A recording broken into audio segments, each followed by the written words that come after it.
Suharto, or commonly known by the people of Indonesia as the second president of the Republic of Indonesia. Suharto is the longest-serving president, 32 years. At that time, the government led by Suharto had many irregularities, or things that should not be done in various fields, such as a lot of corruption, collusion, and nepotism. Because of the irregularities that occurred during the Soeharto era, Indonesia experienced an economic crisis.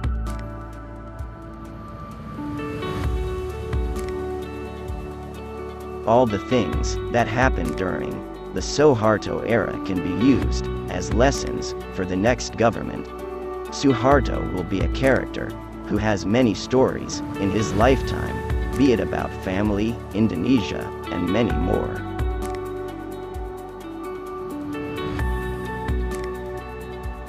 Not only that, in the eyes of the world, Suharto also has a phenomenal story. Check out the following review of Suharto's brief biography, from childhood to becoming president.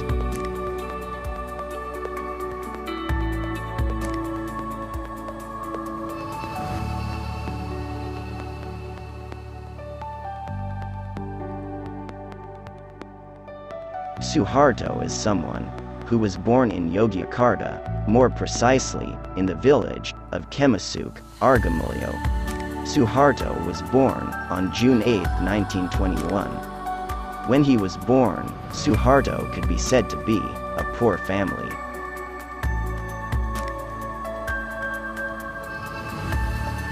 Suharto is a child born to a father named Kertasudiro and a mother named Sakira. Suharto's father was a farmer in his village and an assistant to the village head in irrigating the village's rice fields.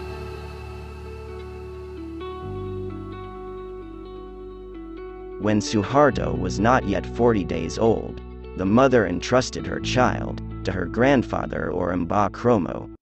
Mbah Kromo's real name is Kromadorio, where he is a traditional birth attendant who helped Suharto's birth process.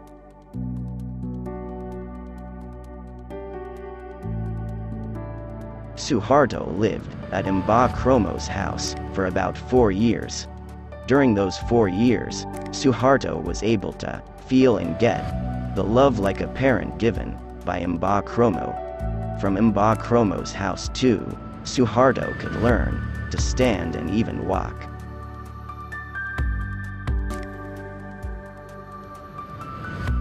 When he was a child, Suharto was often invited by Mbah Kromo to go to the fields.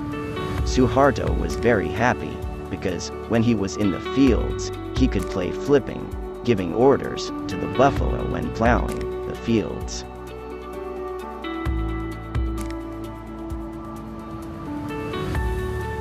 Suharto is good at giving instructions such as go forward, turn left, turn right, and he also likes to play in water and bathe in mud.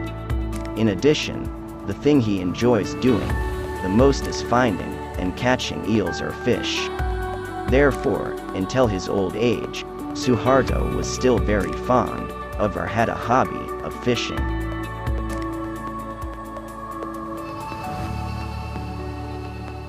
Suharto's parents separated. Then Suharto's mother, Sakira, remarried a man named Atmapairo and had 7 children.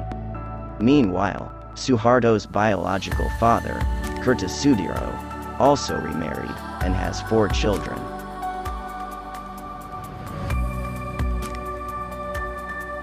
After a long time, or more or less, for 4 years living together at Mbah Kromo's house, Suharto's mother, Sakira, took her son and brought him back to Suharto's stepfather, Atmapairo's house.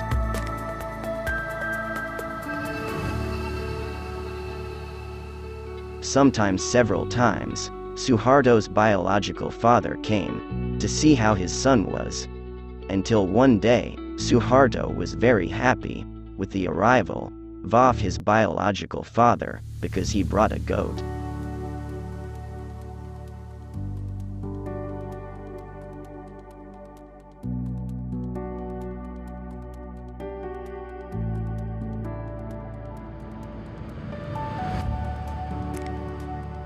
When he was 8 years old, Suharto had just entered elementary school, but he moved several schools.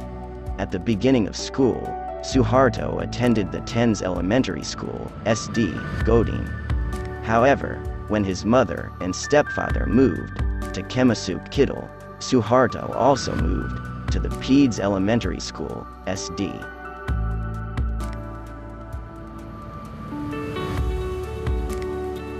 Kertasudiro, Soeharto's biological father, worried about his son's future, so he entrusted Suharto to the Prairawiharjo family who live in Wuryantoro, Purwodadi, Central Java.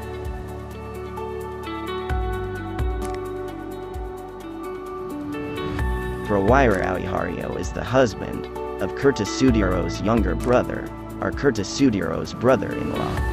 Prairawiharjo is a farmer mantri, and his father is a well-known businessman, namely Sudvikatamono.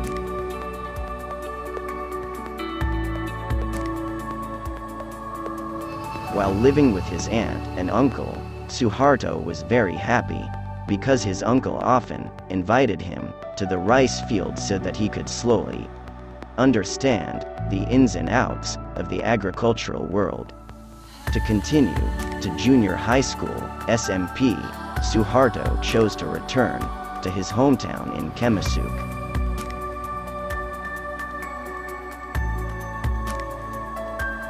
Muhammadiyah Junior High School, SMP, in Yogyakarta is an educational institution chosen by Suharto after graduating from elementary school, SD, to cover the distance to school. When going to and from school, Suharto used a bicycle that was almost broken.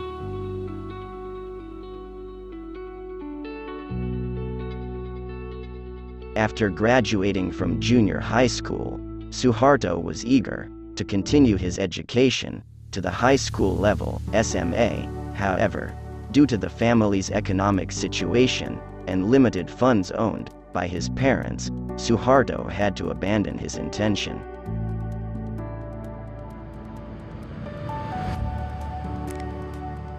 Suharto had received 2 work summons, which occurred around 1939. The first letter was a summons from the bank, and the second letter was a summons from the military agency. And in the end, Suharto chose a career in the military.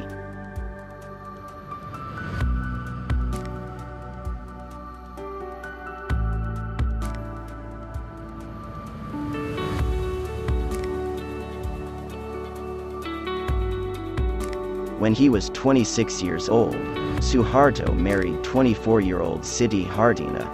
Suharto's wife is the daughter of Soeharto, Wadana in Wuryantoro.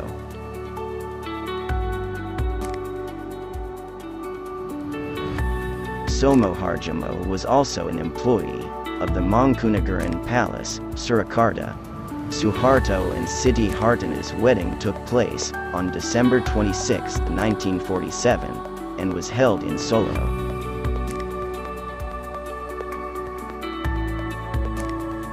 In fact, Suharto and Siti Hartina, when they were in Wuryantoro, had known each other since they were children. Suharto was one of the brave people. In fact, he was once praised by Siti Hartina for his courage.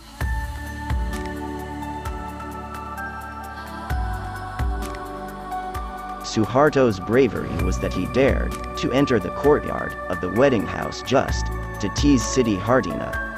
When entering the yard, Suharto always picks flowers so that when a flower is damaged, Siti Hartina will say that the perpetrator who damaged the flowers was Suharto.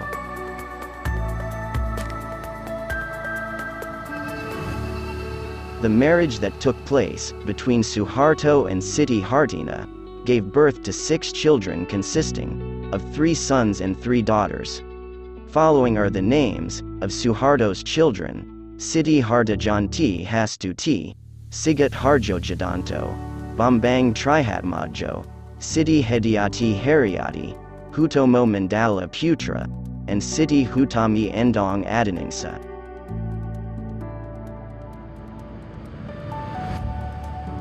Suharto's wife has a very good relationship with journalists. It can be said that Siti Hartina, Mrs. Chien, is very familiar with journalists.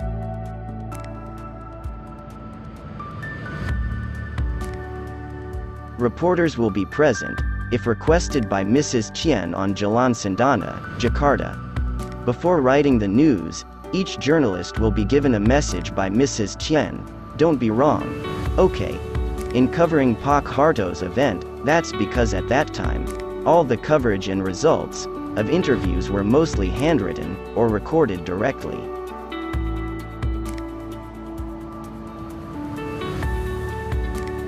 Suharto's wife and mother of 6 children died on April 28, 1996.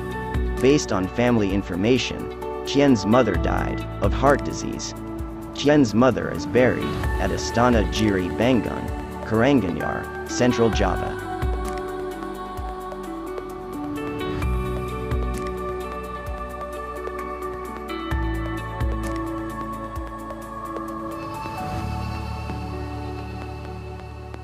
Before starting his political career, Suharto was a member of the military institution, the TNI, Indonesian National Army.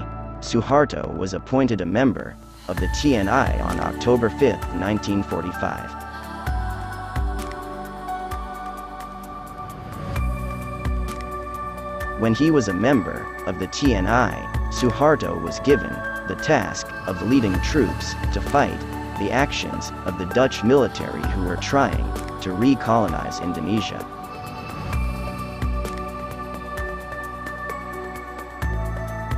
On March 1, 1949, Suharto's name was increasingly recognized by many people because he played an important role in the attack to control the city of Yogyakarta.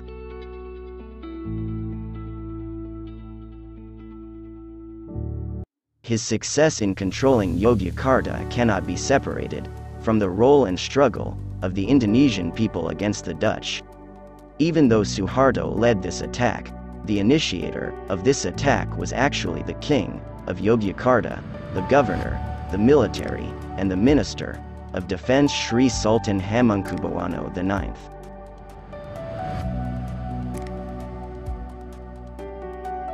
Suharto succeeded in becoming a soldier with the rank of brigadier general and led the Mandala Command, whose task was to reclaim West Irian.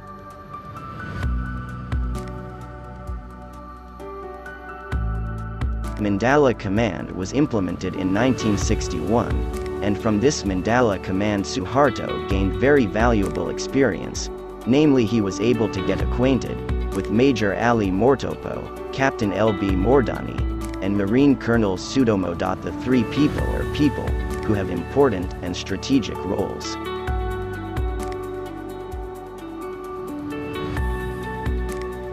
Suharto received a promotion after completing his duties in West Irian and returning from East Indonesia.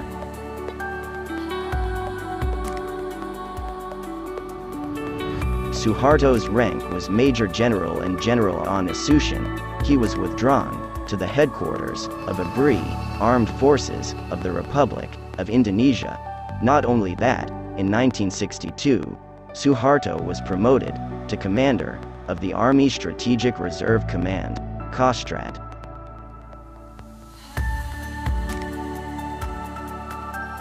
ABRI, especially the Army, in 1965 experienced divisions or internal conflicts. This internal conflict was caused by the Nasacom, nationalist, religious, communist ideology initiated by Soeharto, which caused the Indonesian army to split into 2 camps, first, the left-wing camp, and second, the right-wing camp.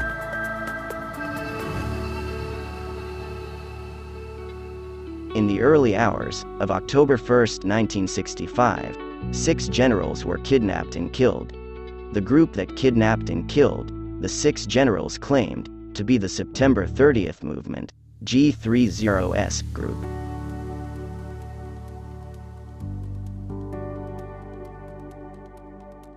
All of these events happened so quickly that, on March 11th, order, Supersemar, appeared from President Soekarno, which contained the granting of authority and mandate to Suharto to take and determine all actions so that this problem was resolved and security could be restored in order.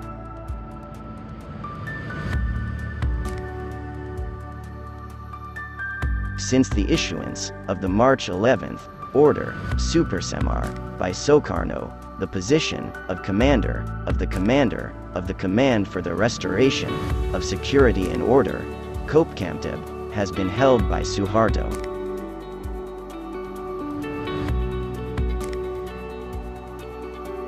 On March 27, 1968, Suharto was appointed by the MPRS to become President of the Republic of Indonesia. With this inauguration, it is a sign of the birth of the new order era.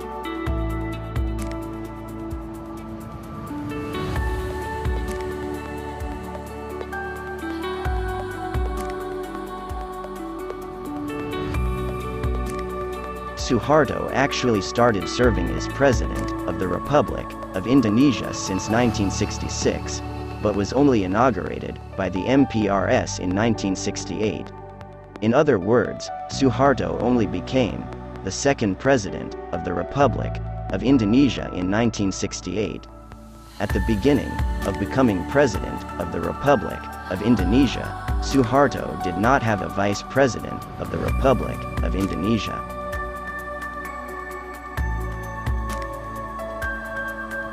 From 1973 to 1998, Suharto had his deputy. Check out the following review about the Vice President during the New Order government, or the period when the government was led by Suharto.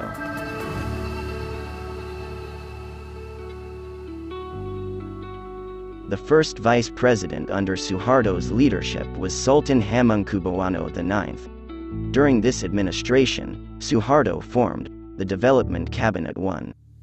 The tenure of the Development Cabinet I was from June 6, 1968 to March 28, 1973.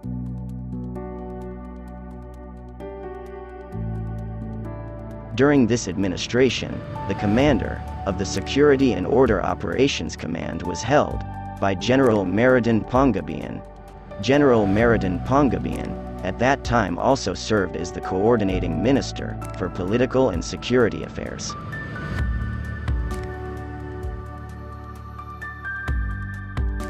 After 5 years serving as President of the Republic of Indonesia, only in his second term did Suharto have a Vice President of Indonesia, namely Sri Sultan Hamengkubuwono. During this leadership, Suharto formed the Second Development Cabinet, and the tenure of the cabinet was March 28, 1973, March 29, 1978.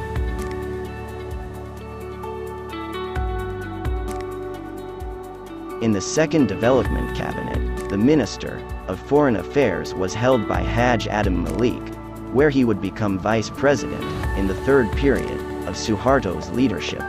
However, in 1977 H.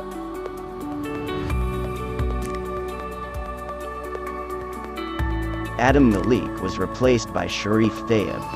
The replacement of the minister was carried out because in 1977, Haj Adam Malik was appointed chairman of the MPR, People's Consultative Assembly, DPR, Dewan Perwakilan Rakyat of the Republic of Indonesia.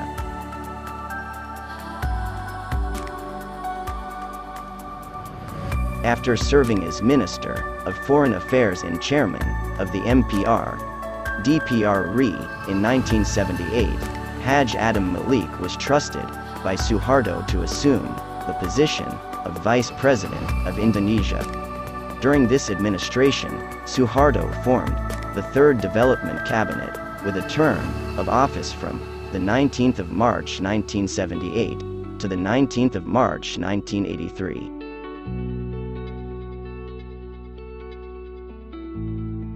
Sudomo is the commander of the Security and Order Operations Command. In this cabinet, there is a name that is quite well known to date, namely B.J. Habibie. He in the Development Cabinet too served as Minister of Research and Technology.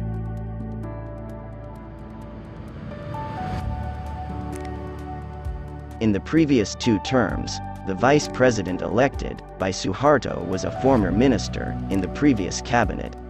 However, in the 4th development cabinet, Suharto chose the vice president instead of the former minister, namely Umar Wirahadakusuma. The Cabinet for Development 4 had a term of office which started from March 19, 1983, to March 22, 1988.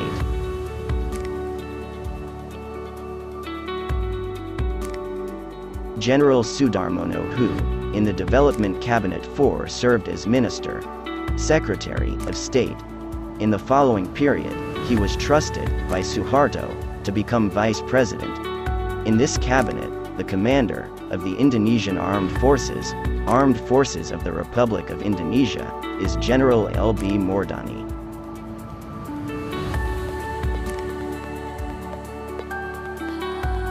Sudarmono served as the 4th Vice President of Indonesia during Suharto's presidency. Suharto and Sudarmono formed the Development Cabinet 5. This cabinet had a term of office from the 23rd of March 1988 to the 17th of March 1993.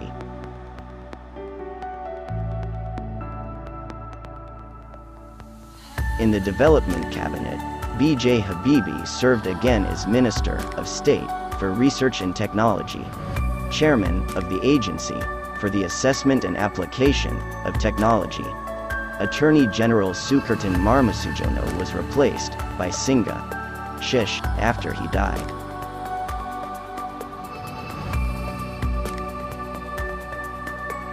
The 5th Vice President during Suharto's leadership was Tri Sutrisno. During this administration, the name of the cabinet used was Development Cabinet 6.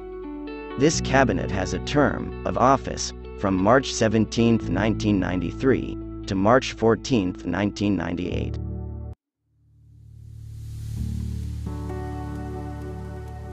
In the previous cabinet, the Attorney General was held by Singa, and in the next cabinet, Development Cabinet 6, Singa was trusted by President Soeharto to return to being the Attorney General.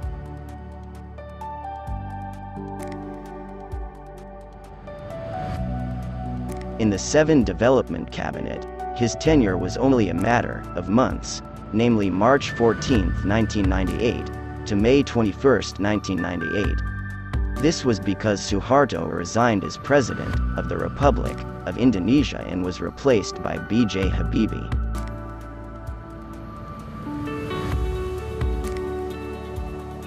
Suharto was born into a poor family, so he had to be entrusted to his parents' relatives several times. Even though he was born from a poor family, Suharto was still enthusiastic in living his life. He is a hard worker, so that after pursuing a military career he can be appointed as the 2nd President of Indonesia.